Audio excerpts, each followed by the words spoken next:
Is well. Welcome to another Living Well is a Lifestyle blog.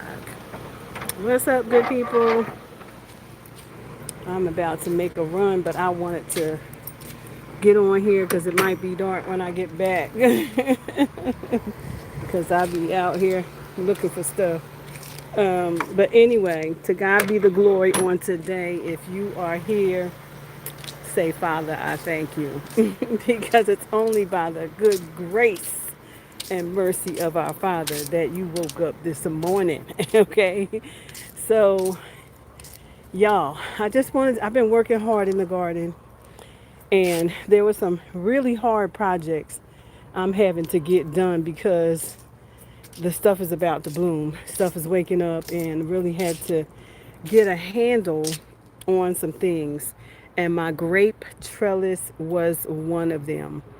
And I am so happy to report that it's done. It is done.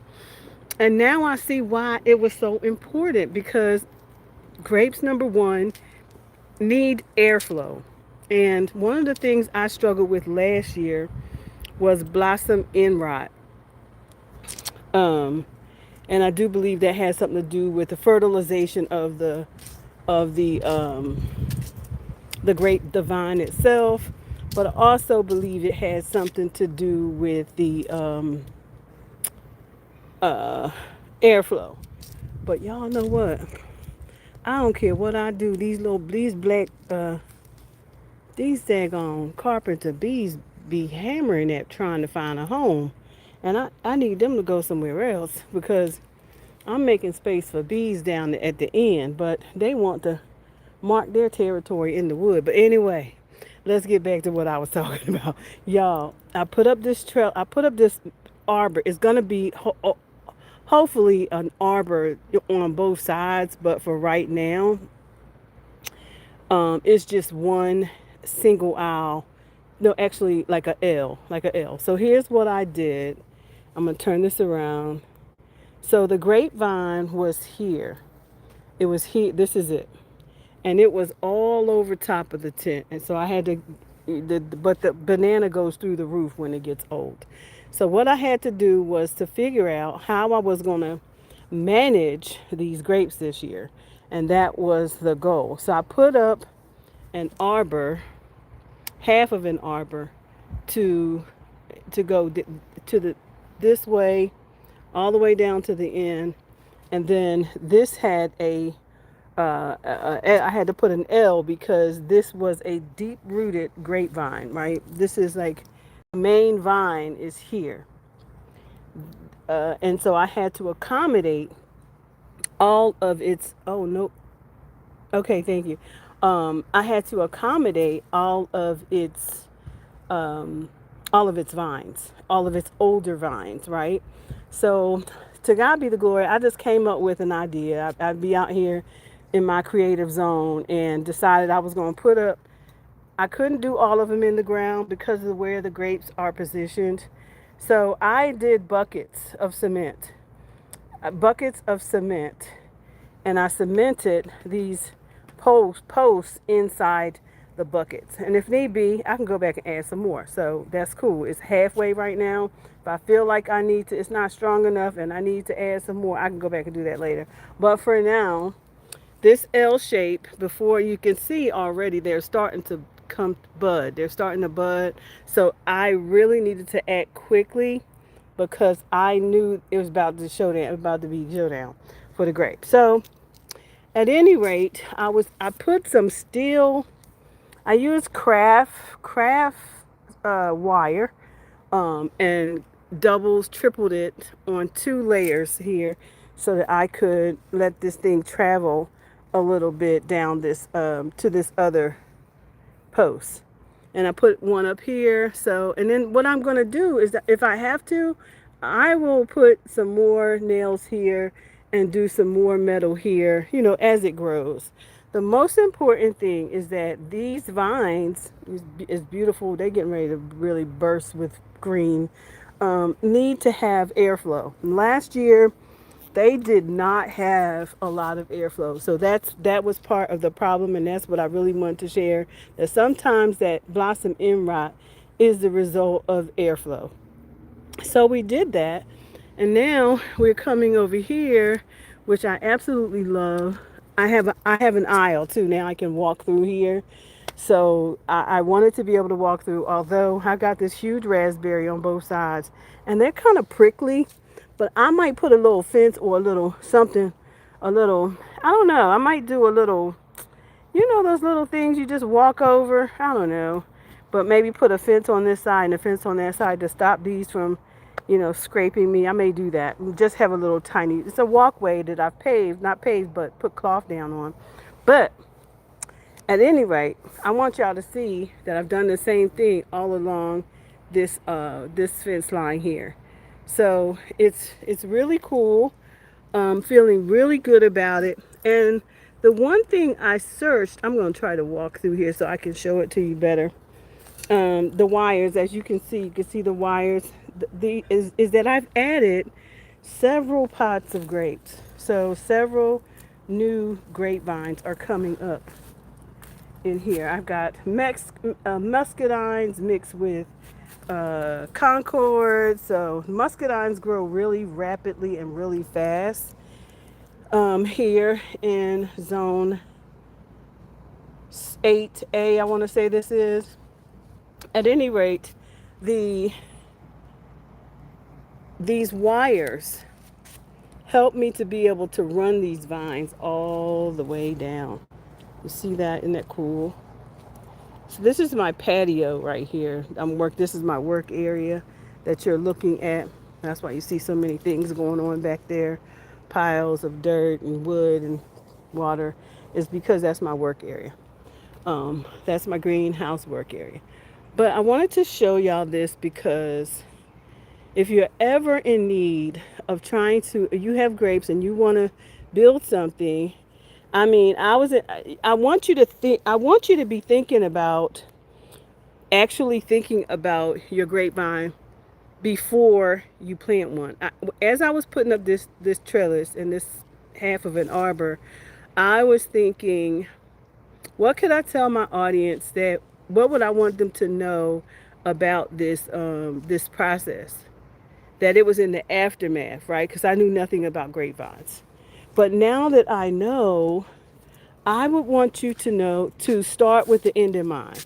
For everything that you try to plant this year, and I mean everything, I want you to study that plant. I want you to study what it loves. I want you to study how to care for it.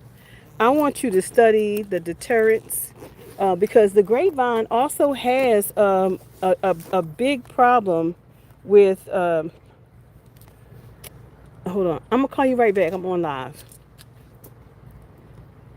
So the grapevine has a really big problem with June bugs. June bugs will literally wipe out the leaves of your grapes, and they will do it like an assassin. Okay, so I ran into that problem the second year because the grapevine was bigger, so it was attractive.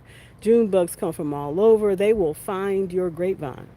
So I want you, if there's one thing I want you to be doing as you are planting in this season, if you are interested in grapevines, your location is important.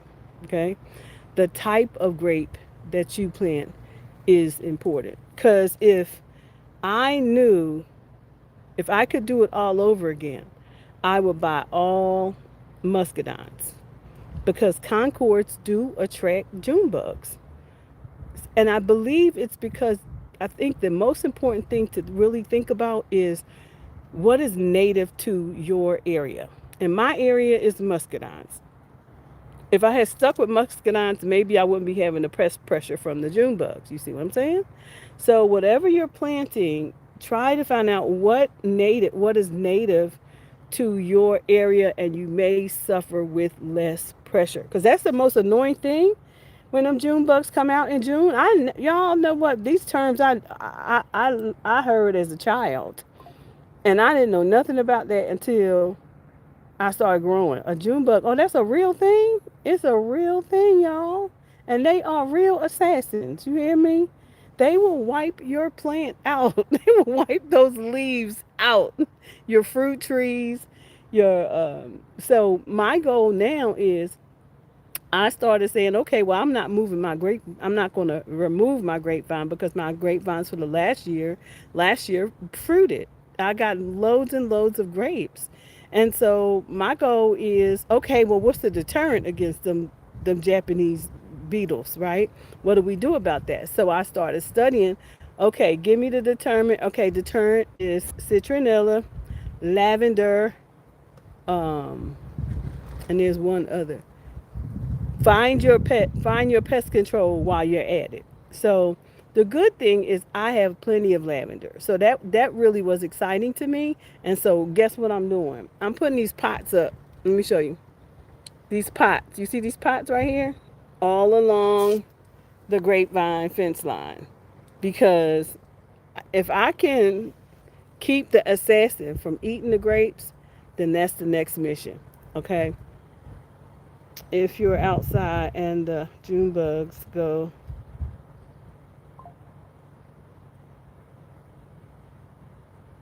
oh really?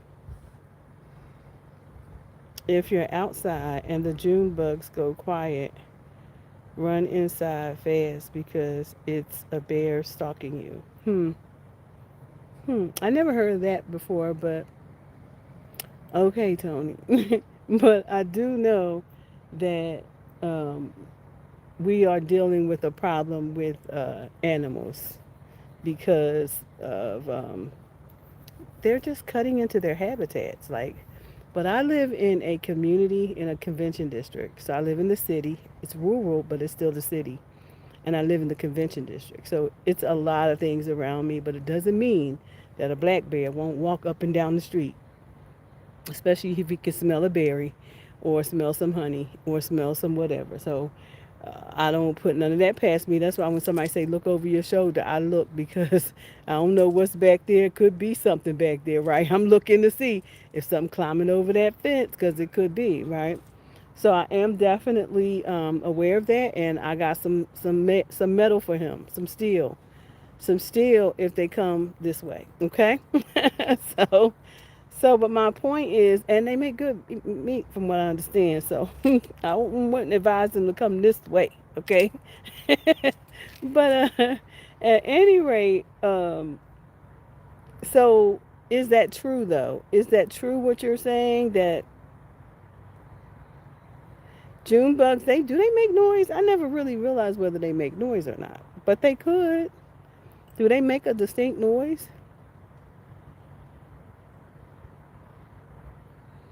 Because all I ever do is come and drop them in a bucket of soap and they out of here. But I don't want to have to do that this year. If I can keep them, keep them off. I think I'm gonna put outside of my fence line. I'm gonna put the yellow marking, the yellow attractors somewhere on a tree, maybe out front.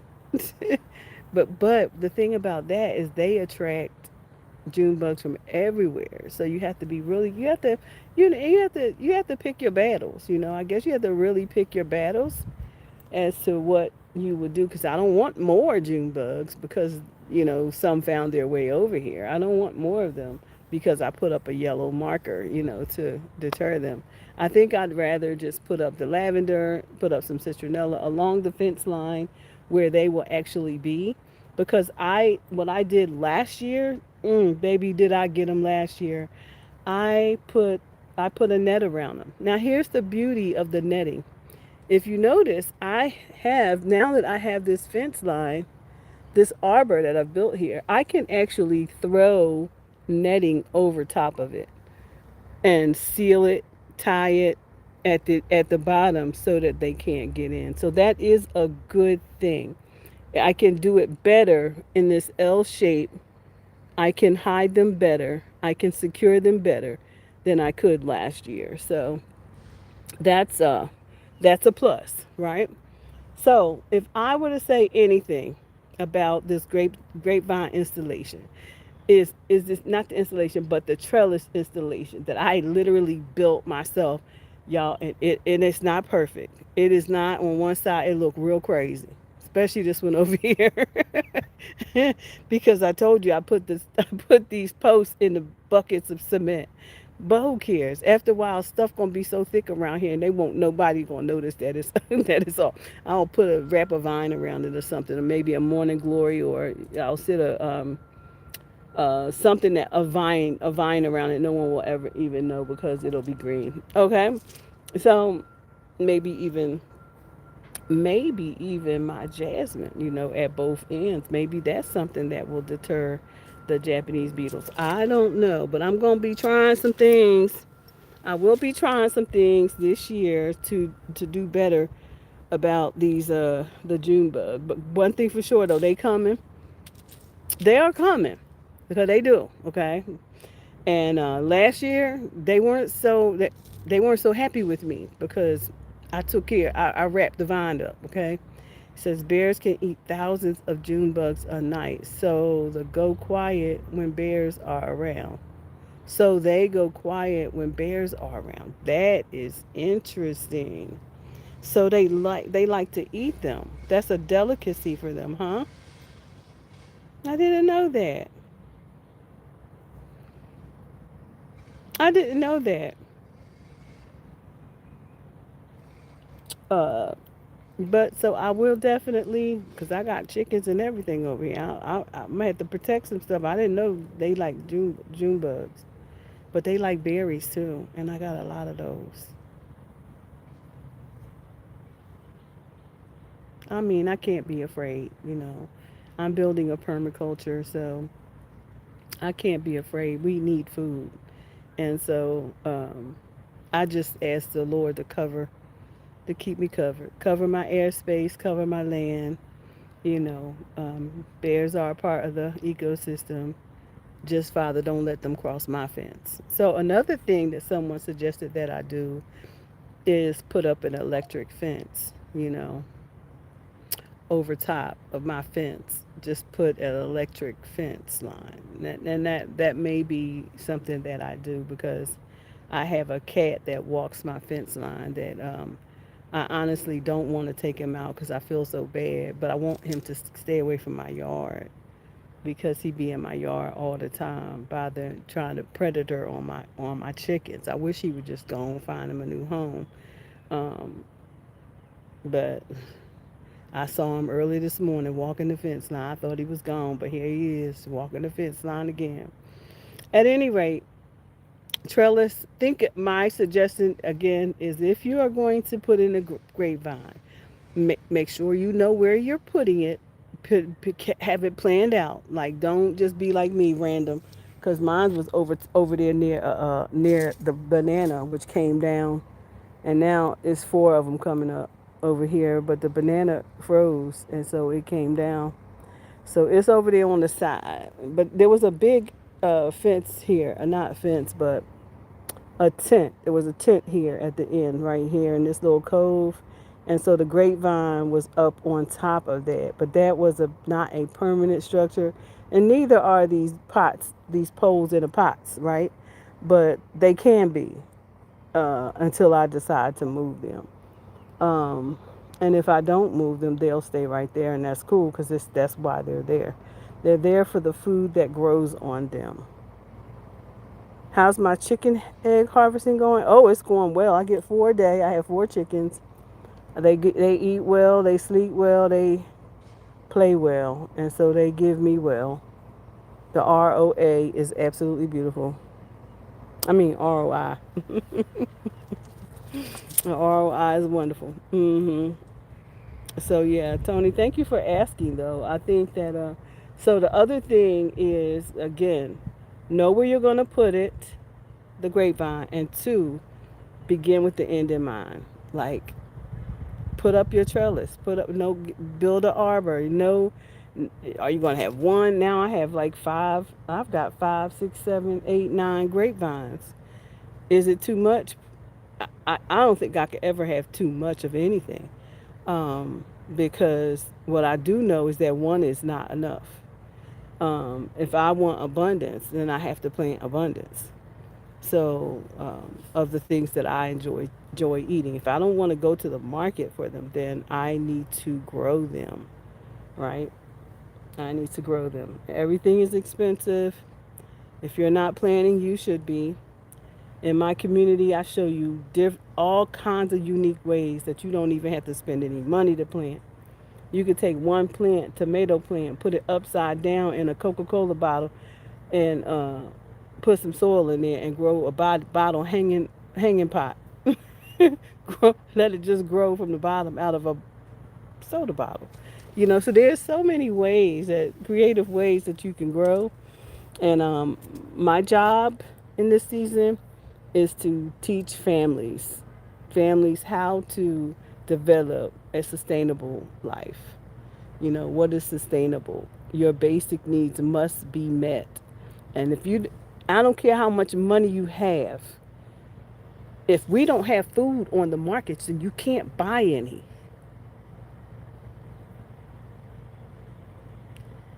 No matter how much, let me say that again, no matter how much money you have, if there is no food for you to buy, then you cannot buy any.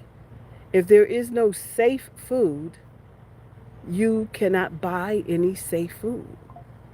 So it's not even about status anymore. It's not about status. It's not about socioeconomic status. It's not about that anymore.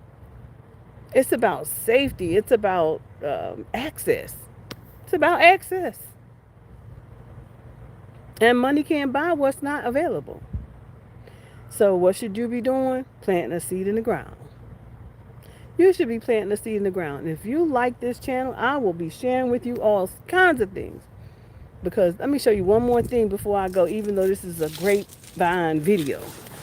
Oh shoot. Oh, drop my phone. Glad I didn't break it. Oh my goodness, Angel. I don't ever drop phones like that, y'all. But I'm so glad that this thing had the case on it. Because it fell on the concrete. This right here. This area I did yesterday.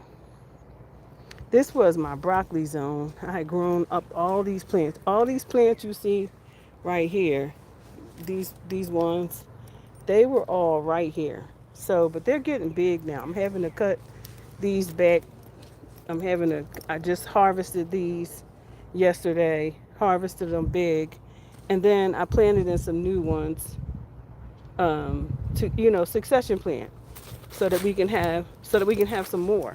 But the most important thing for you to remember when you are planting any kind of food out here this year and this summer is you better put some onions next to them, because that white butterfly is all out here trying to get these little babies already. And I wouldn't be surprised, a gnat, an aphid, if you don't put some protectors around the food, they will eat your food, okay? They're going to eat it. And if your bug isn't eating your food, then you probably shouldn't be eating it either. Okay, so this is what I did with just this small space. This is a Huga couture bed that I put in. But I use these bags. I came here to show you these bags. These are the older bags from the winter. Some blueberry. I got a lot of stuff out here, y'all. This is just one small area because I grow everything. Okay, we grow everywhere and all over the land. Okay, so but I need you to understand that you have to put protection in place. These are onions, and I put these in all my bags next to my beds. That onion didn't come off. Didn't like it there, huh? So I just planted these yesterday. They're acclimating. Anyway, you said you have cows, chickens, pigs, ducks, and now I've got goats. Okay, come on, goats. And my customers are here every Saturday for eggs and fresh. I know that's right, Tony. Listen, I'm trying to be like you. I just started beekeeping class. I'm gonna be selling honey. I started last Saturday. This past Saturday, so it's exciting. It's exciting to have the knowledge. It's exciting to build your own economy right here at your home, soil up. People will have needs. People will have lots and lots of needs. Let me show you how the progress on these peach trees. For those who have been asking, my peach trees are doing wonderful. and they are fruiting. The fruit is coming in now. I'm keeping them in here until we no longer have a threat, because, and I open the door so that the bees can get in there and pollinate. So during the day, I let them in there so they can pollinate, because they do be going in there. But anyway, y'all, that is all I wanted to share with y'all today, because I wanted y'all to see the work, and I am so glad it's done. It's done, and I'm happy about it. Hope I didn't break this phone. I still can see. I'm glad I had that case on there this time, because I am not one who drops phones. But I think I just dropped that one right out my purse. Okay, so anyway, I got a run to make, because I got to go. Now, what was I supposed to be going to Dollar Tree for? Because I was supposed to be going to get something, but I didn't forgot. Okay. Anyway, I will remember. I will remember.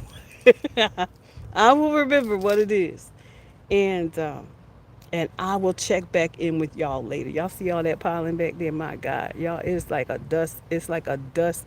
I think I'm immune to it. I think I done got immune to it because I'm always out here in the garden, and that's a good thing. Um, but y'all see all that pollen? It's out there too. It's out there too, and I mean it's layers, it's dust storms of pollen. But anyway, y'all go and be blessed and have the most amazing day. And whatever you do, don't let anybody get in the way on your journey to becoming who God has called you in this season to become. You hear me? Y'all better be on the right side of God out there, because it's about to be a showdown. All right? Peace and blessings to you all. And until next time, bye for now.